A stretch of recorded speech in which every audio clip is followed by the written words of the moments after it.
پیدائش اس کا 42واں باب جو 38 آیات پر مشتمل ہے۔ اور یعقوب کو معلوم ہوا کہ مصر میں غلہ ہے، تب اس نے اپنے بیٹوں سے کہا کہ تم کیوں ایک دوسرے کا منہ تاکتے ہو؟ دیکھو میں نے سنا ہے کہ مصر میں غلہ ہے، تم وہاں جاؤ اور وہاں سے ہمارے لیے اناج مول لے آؤ تاکہ ہم زندہ رہیں اور ہلاک نہ ہوں۔ سو یوسف کے 10 بھائی غلہ مول لینے کو مصر میں آئے، پر یعقوب نے یوسف کے بھائی بنیامین کو اس کے بھائیوں کے ساتھ نہ بھیجا، کیونکہ اس نے کہا کہ کہیں اس پر کوئی آفت نہ آ جائے۔ سو جو لوگ غلہ خریدنے آئے ان کے ساتھ اسرائیل کے بیٹے بھی آئے، کیونکہ کنعان کے ملک میں کال تھا اور یوسف ملک مصر کا حاکم تھا، اور وہی ملک کے سب لوگوں کے ہاتھ غلہ بیچتا تھا۔ تو یوسف کے بھائی آئے اور اپنے سر زمین پر ٹیک کر اس کے حضور آداب بجا لائے۔ یوسف اپنے بھائیوں کو دیکھ کر ان کو پہچان گیا، پر اس نے ان کے سامنے اپنے آپ کو انجان بنا لیا اور ان سے سخت لہجے میں پوچھا، تم کہاں سے آئے ہو؟ انہوں نے کہا، کنعان کے ملک سے اناج مول لینے کو۔ یوسف نے تو اپنے بھائیوں کو پہچان لیا تھا، پر انہوں نے اسے نہ پہچانا، اور یوسف ان خوابوں کو جو اس نے ان کی بابت دیکھے تھے یاد کر کے ان سے کہنے لگا کہ تم جاسوس ہو، تم آئے ہو کہ اس ملک کی بری حالت دریافت کرو۔ انہوں نے اس سے کہا، نہیں خداوند، تیرے غلام اناج مول لینے آئے ہیں، ہم سب ایک ہی شخص کے بیٹے ہیں، ہم سچے ہیں، تیرے غلام جاسوس نہیں ہیں۔ اس نے کہا، نہیں، بلکہ تم اس ملک کی بری حالت دریافت کرنے کو آئے ہو۔ تب انہوں نے کہا، تیرے غلام 12 بھائی ایک ہی شخص کے بیٹے ہیں جو ملک کنعان میں ہے، سب سے چھوٹا اس وقت ہمارے باپ کے پاس ہے اور ایک کا کچھ پتہ نہیں۔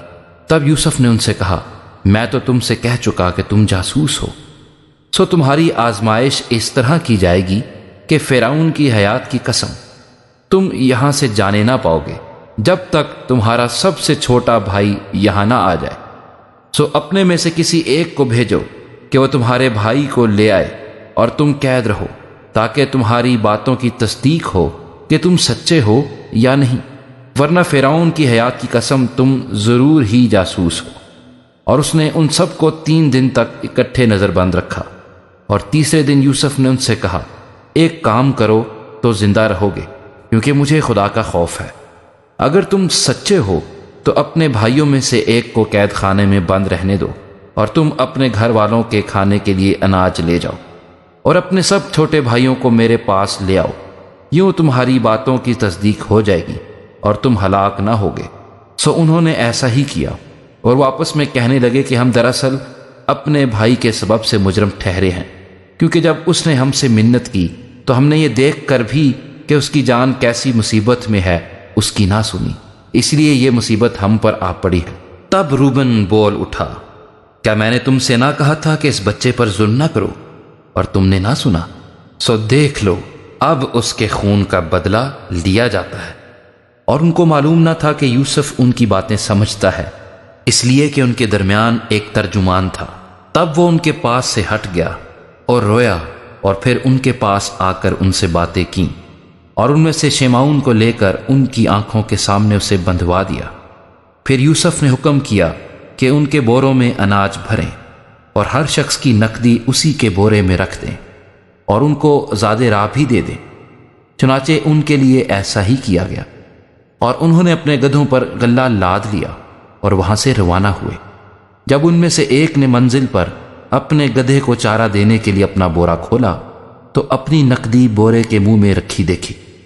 تب اس نے اپنے بھائیوں سے کہا کہ میری نقدی پھیر دی گئی ہے، وہ میرے بورے میں ہے، دیکھ لو۔ پھر تو وہ حواس باختہ ہو گئے اور ہکا بکا ہو کر ایک دوسرے کو دیکھنے اور کہنے لگے، خدا نے ہم سے یہ کیا کیا؟ اور وہ ملک کنعان میں اپنے باپ یعقوب کے پاس آئے اور ساری واردات اسے بتائی، اور کہنے لگے کہ اس شخص نے جو اس ملک کا مالک ہے ہم سے سخت لہجے میں باتیں کیں اور ہم کو اس ملک کے جاسوس سمجھا۔ ہم نے اس سے کہا کہ ہم سچے آدمی ہیں، ہم جاسوس نہیں، ہم 12 بھائی ایک ہی باپ کے بیٹے ہیں، ہم میں سے ایک کا کچھ پتہ نہیں، اور سب سے چھوٹا اس وقت ہمارے باپ کے پاس ملک کنعان میں ہے۔ تب اس شخص نے جو ملک کا مالک ہے ہم سے کہا، میں اسی سے جان لوں گا کہ تم سچے ہو کہ اپنے بھائیوں میں سے کسی کو میرے پاس چھوڑ دو، اور اپنے گھر والوں کے کھانے کے لیے اناج لے کر چلے جاؤ، اور اپنے سب سے چھوٹے بھائی کو میرے پاس لے آؤ۔ تب میں جان لوں گا کہ تم جاسوس نہیں بلکہ سچے آدمی ہو، اور میں تمہارے بھائی کو تمہارے حوالے کر دوں گا۔ پھر تم ملک میں سوداگری کرنا۔ اور یوں ہوا کہ جب انہوں نے اپنے اپنے بورے خالی کیے تو ہر شخص کی نقدی کی تھیلی اسی کے بورے میں رکھی دیکھی، اور وہ اور ان کا باپ نقدی کی تھیلیاں دیکھ کر ڈر گئے۔ اور ان کے باپ یعقوب نے ان سے کہا، تم نے مجھے بے اولاد کر دیا، یوسف نہیں رہا اور شمعون بھی نہیں ہے، اور اب بنیامین کو بھی لے جانا چاہتے ہو، یہ سب باتیں میرے خلاف ہیں۔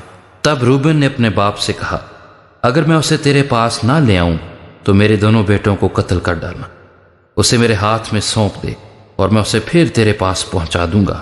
اس نے کہا، میرا بیٹا تمہارے ساتھ نہیں جائے، کیونکہ اس کا بھائی مر گیا اور وہ اکیلا رہ گیا ہے۔ اگر راستے میں جاتے جاتے اس پر کوئی آفت آ پڑے تو تم میرے سفید بالوں کو غم کے ساتھ گور میں اتارو۔